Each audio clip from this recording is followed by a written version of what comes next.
Hey ladies and gentlemen, welcome back to the channel. As always, it is Nick here, back with your daily crypto news and analysis, and today we're going to be talking about Xinfin Network, aka XDC. So sit back, relax, and before we fully jump on into this video, I do just want to ask guys to please leave a like on this video. It does help the channel grow immensely, and of course I always do greatly appreciate it.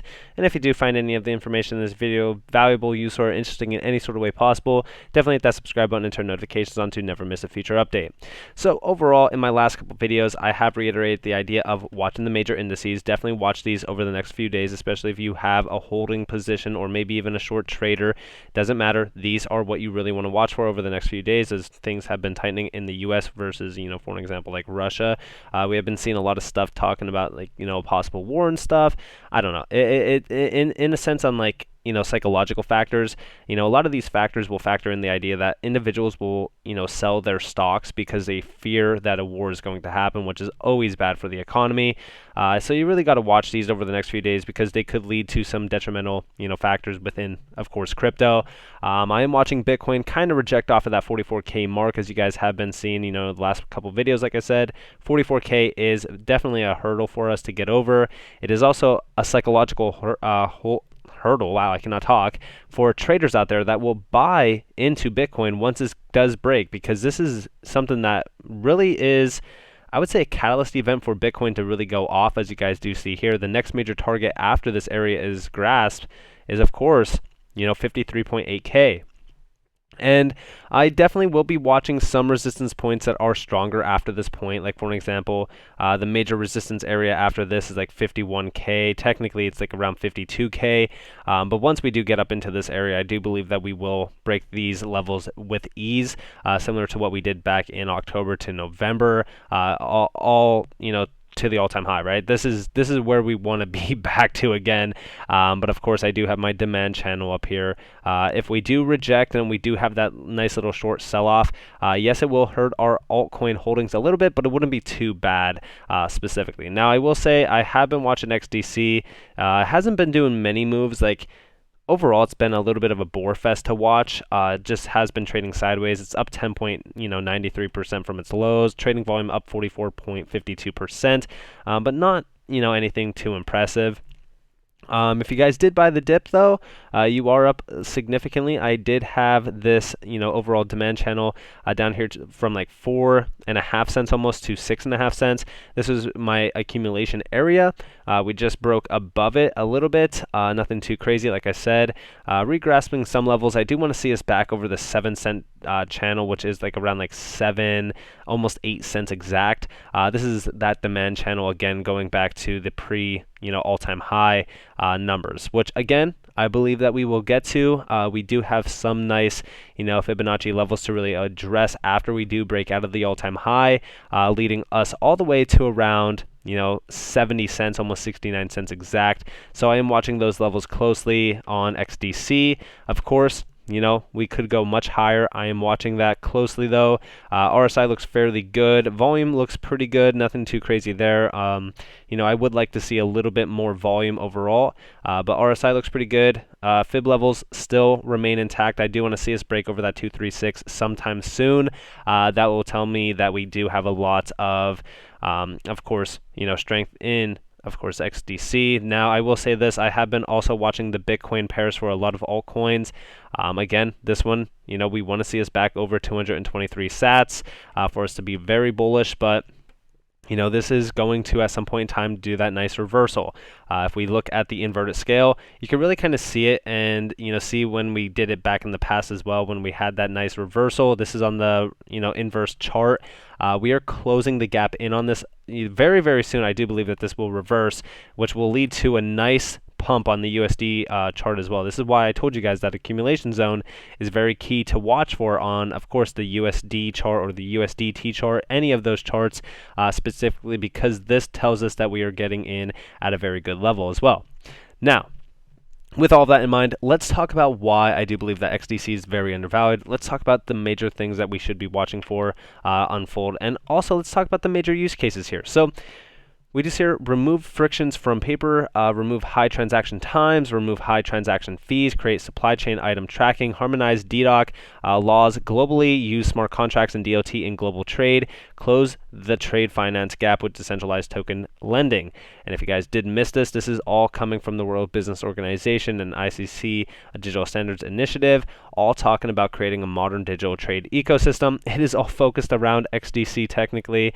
I'm telling you guys, watch Xinfin over the next few weeks to months. This is going to be such a massive giant. There's a lot of stuff to look into. There's a lot of stuff to talk about as well. I really do believe that XDC is such a massive undervalued gem that a lot of people are not talking about. We also see here, this is awesome. Andre Kasserman with ADG, or I should say AD Global Market, BFT Global, WTO, and Emiratis NBD, the ITFA Worldwide, TFDI, and TradeTech will facilitate adoption of XDC network. And if you guys did miss this, here are those major connections brainstorming session, MLETR, and the shape of things to come. All of this is really kind of focused on trade finance as well. We do see here, thanks for the invite, Global Trade Review, GTR. I'm looking forward to expanding on the industry MLETR developments carried out through ITFA's DNI initiative technology partners and how this relates to the TFD initiative digital trade distribution ecosystem. And of course, Anigio, TradeTech, Xinfin, Finastra, China Systems, Medigram. Guys, focus on the things right now. I mean, Andre Kasserman is a huge connection to the puzzle here. And we do know, of course, he's a consultant, Kasserman Advisory, and TFD Initiative. Look at all these other companies here, though. Just a few, for an example, like Finastra, right? Because we do see the Finastra connection here. Finastra is huge. I've talked to you guys about it with XRP, yeah. So with Ripple and XRP, I've talked to you guys about Finastra multiple times. And this is a huge corporation company focused on, of course, the fintech zone. They serve 8,600 financial institutions, providing the broadest, deepest software applications and connectivity to marketplaces, partners, and fintechs through our open platform, orchestrating the future of financial services. And there's a lot of numbers here. For an example, 90 of the top 100 world's top banks, 160 fintech apps, 3.5 thousand employees in R&D, 8.6 customers from global banks to credit unions. And a lot of these individuals will also have key, I would say exposure to XDC, which of course is focused more so on trade finance. So if there's any trade finance customers there, they will be utilizing, of course, Xinfin. And we do see from ADGM, so Abu Dhabi, global market, huge again in terms of a company. They are across the entire 114 hectares of Al Maraya. I hope that I'm saying that island. Again, incredible numbers again from a major company. 3,448 active registered licenses as of Q1 of 2021. 17,185 workforce on Al Maraya Island. I think it's Al Maraya. I hope that I'm saying that right. I'm probably butchering it. But they have $75 billion in total assets under management. This is a huge company as well. I really want you to all pay attention to these major financial companies. They're huge in terms of the connections to Xinfin. BAFT as well. 100 years, by the way. They just hit 100 years. The leading international transaction banking association. This is, again, huge companies. Pay attention to what is happening within the Xinfin scene. Look at their affinity sponsors. These are all major banks. This is the gold. So, these are major players. And of course, look at the silver too. These are huge players as well. Visa, MasterCard, Citi. Guys, pay attention to what is happening. These are huge connections here. And a lot of these, connections that Xinfin does have, they are through one major player, which is, of course, Andre Kasserman. Like, he's huge in terms of a connection to Xinfin and all of these major players.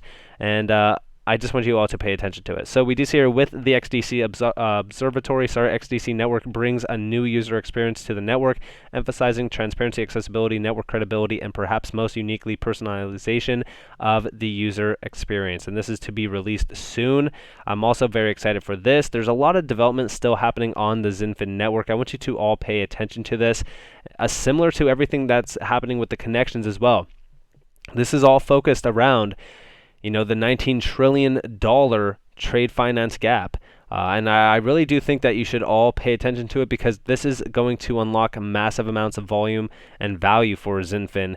And I do think that this is once in a lifetime opportunity. And of course, the connections continue to happen here, because even if we go back in time a little bit, this goes back to 2021, March 30th, R3's blockchain network Corda to use XDC as a settlement coin.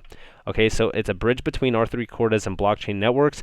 This is a huge connection here, because we do know R3 Corda is a huge player as well, and they have a massive ecosystem under them. And of course, they're focused on some major markets: banking, capital markets, digital assets, digital identity, energy, healthcare, insurance, real estate, supply chain, telecommunications, and of course, trade finance. So who do you think they're going to utilize for trade finance?